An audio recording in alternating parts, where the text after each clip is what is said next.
Oke, kembali lagi dengan saya Julian Fikri. Sekarang kita akan melanjutkan pembahasan materi M53 mengenai balok di atas dua tumpuan dengan beban merata berbentuk segitiga. Nah, ini bentuknya beda lagi ya. Jadi di sini ada penjelasannya sedikit. Pada umumnya beban tak hanya terpusat atau terbagi rata, namun ada yang berbentuk segitiga seperti beban tekanan air dan tanah. Jadi prinsip dasarnya itu ya mirip dengan yang lain, tapi kita harus benar-benar hati-hati karena bebannya membentuk persamaan ya. Nah, jadi untuk mempermudahnya, maka kita berikan contoh secara langsung. Jadi di sini bisa dilihat di gambarnya beban berbentuk segitiga, tumpuannya itu A dan B ya. Nah, di sini ada Ki itu 3 ton per meter. Jadi Ki-nya itu adalah ketinggian dari si bebannya itu sendiri ya. Nah, untuk jarak bebannya itu di sepanjang bentang adalah L sama dengan 6 meter. Kemudian kita di sini sudah diberitahu bahwa posisi titik berat dari segitiga itu ya pasti berada di 2/3 L kalau dari A, kemudian 1/3 L itu kalau dari B ya.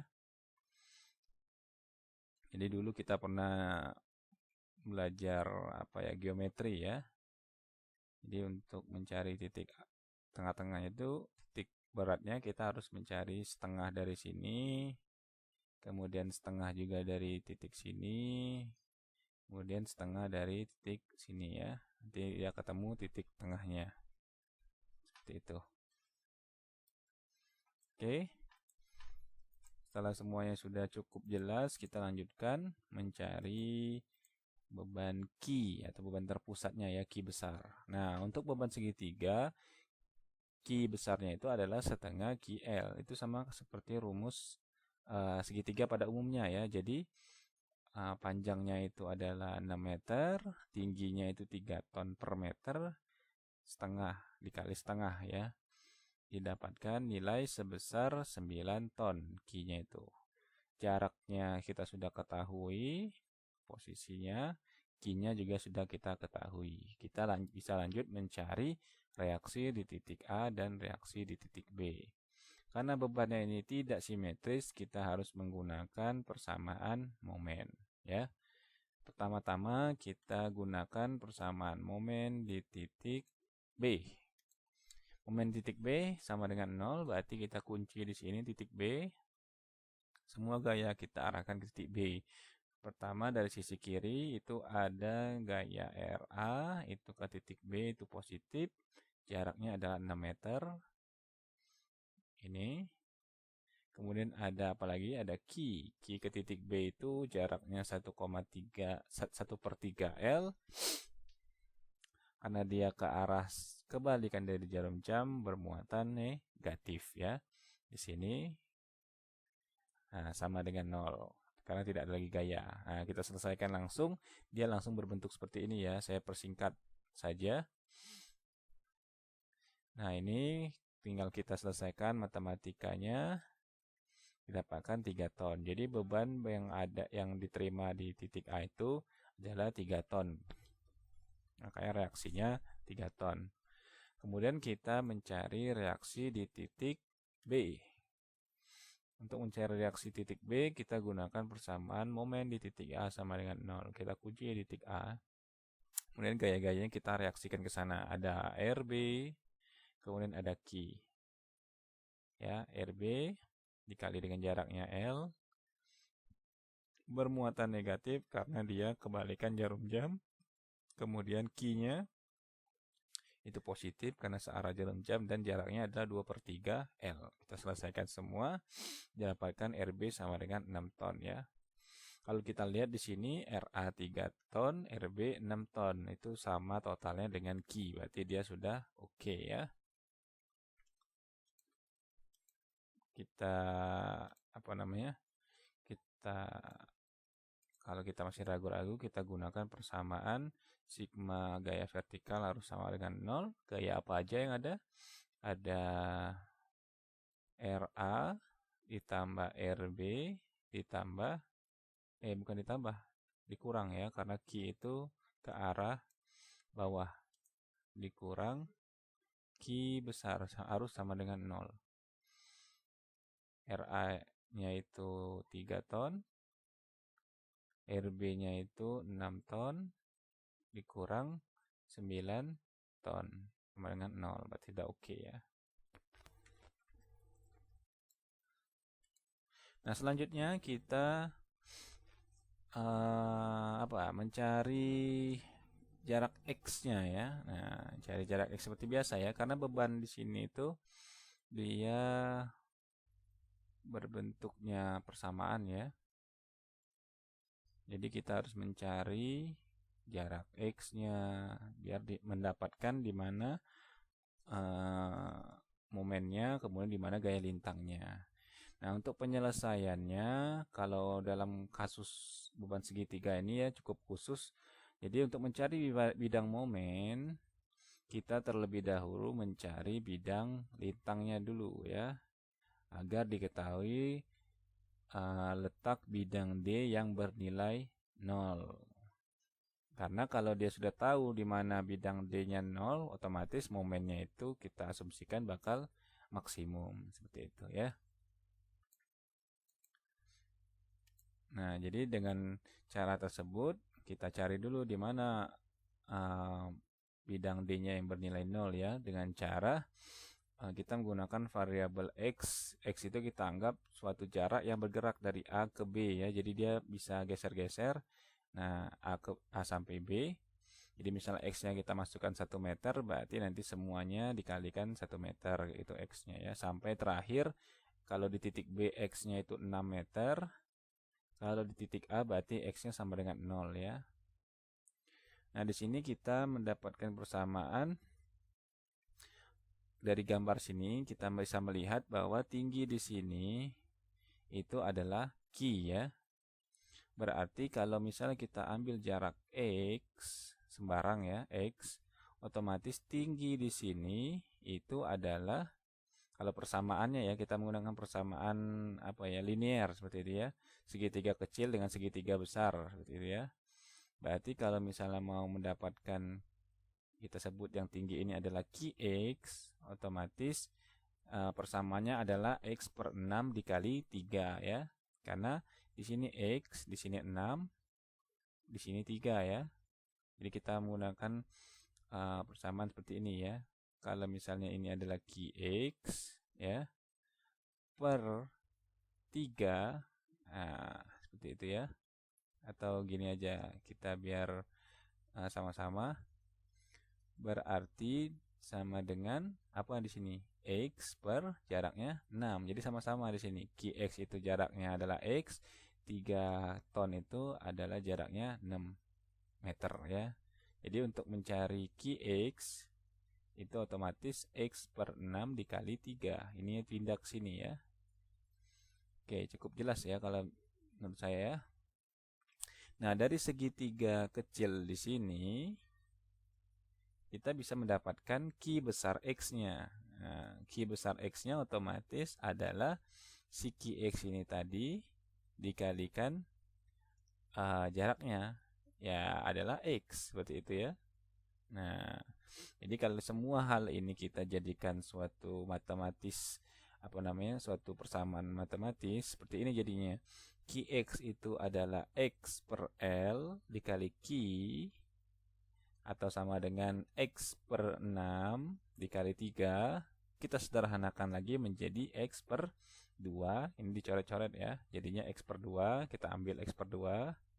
Jadi Qx sama dengan X per 2. Kemudian Qx besar sama dengan yang ini ya. Qx besar itu fokus kepada segitiga kecil ini. Qx besar adalah setengah dikali X. Nah, X ini kan setengah. Berarti kita mencari Qx besar itu adalah alas kali tinggi dibagi 2 ya. Berarti setengah dikali alasnya adalah X dikali Qx. Nah, tinggal kita masukkan nilai-nilainya. Setengah dikali X dikali Qx-nya tadi apa? X per 2. Didapatkanlah Qx Q besar X adalah X kuadrat per 4. Nah, jadi dari rumus-rumus tadi kita bisa dapatkan nilai-nilainya ya, masih berupa variabel ya, belum kita masukkan nilai X-nya. Seperti tadi yang saya bilang, X-nya itu mulai dari X sama dengan 0 titik A sampai dengan X sama dengan 6 titik B. Berarti kita arah perhitungannya ke kanan ya, dari kiri ke kanan. Oke, selesai di bagian sini. Selanjutnya, nah, kita menyelesaikan persamaan lintang tadi ya. Persamaan lintang di sini kita dapatkan dx itu sama dengan RA dikurang QX ya.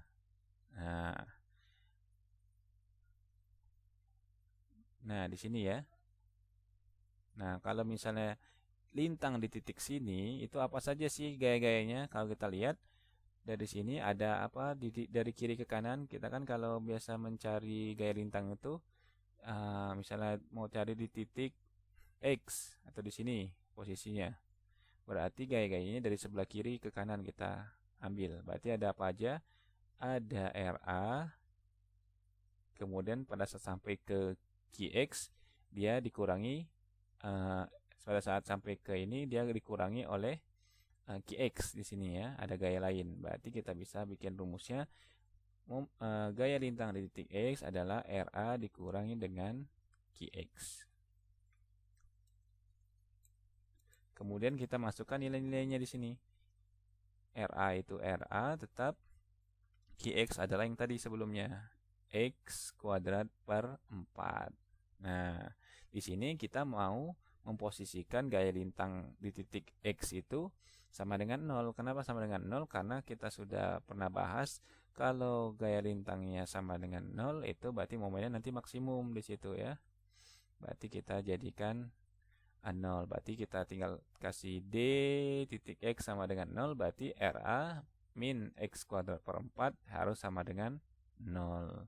Berarti kalau kita pindahkan RA-nya ke sebelah sama dengan X kuadrat per 4 sama dengan 0. Berarti X itu adalah akar dari RA dikali 4. Didapatkan X adalah 3,464 meter. Nah, seperti itu. Udah dapat kita titik X-nya. Jarak X-nya ya adalah 3,464 dari titik A.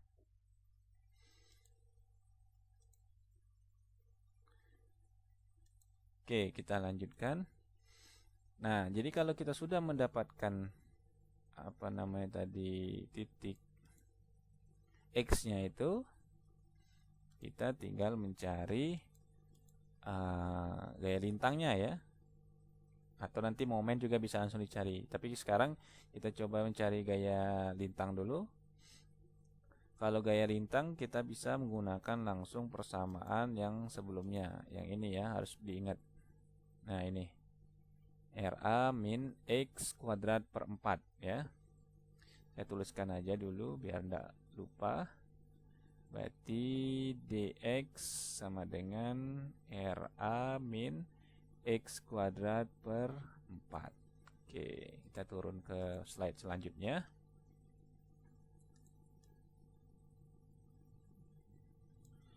Nah, di sini kalau kita pengen cek di titik A, berapa itu gaya lintang di titik A? Tinggal masukkan saja X sama dengan 0. Berarti kalau X sama dengan 0, dx sama dengan 0, berarti RA dikurang 0 kuadrat per 4. Ya, berarti sisanya tinggal 0, tinggal RA, berarti sama di sini.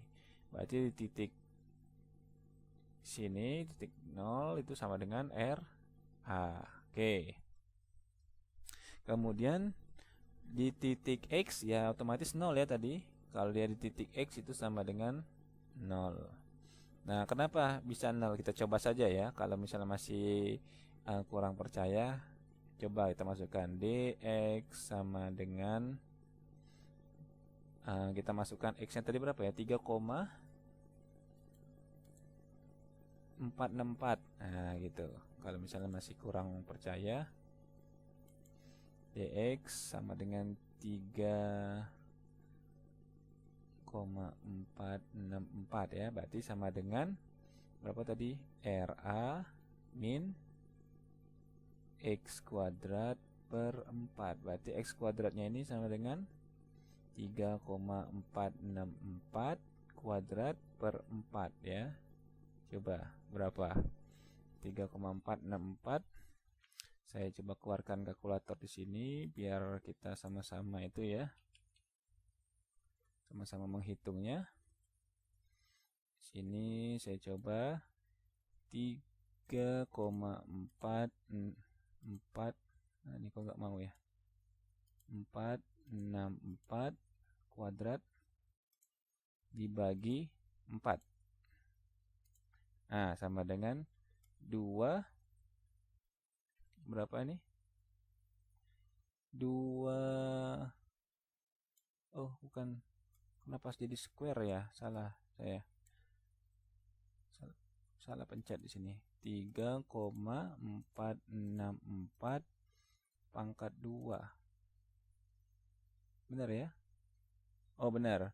Kemudian dibagi 4. Nah, dapat 2, sekian ya. Kemudian RA-nya berapa tadi? RA-nya 3. Nah, 3 dikurang 2,999 sekian ini sama dengan ya mendekati berapa?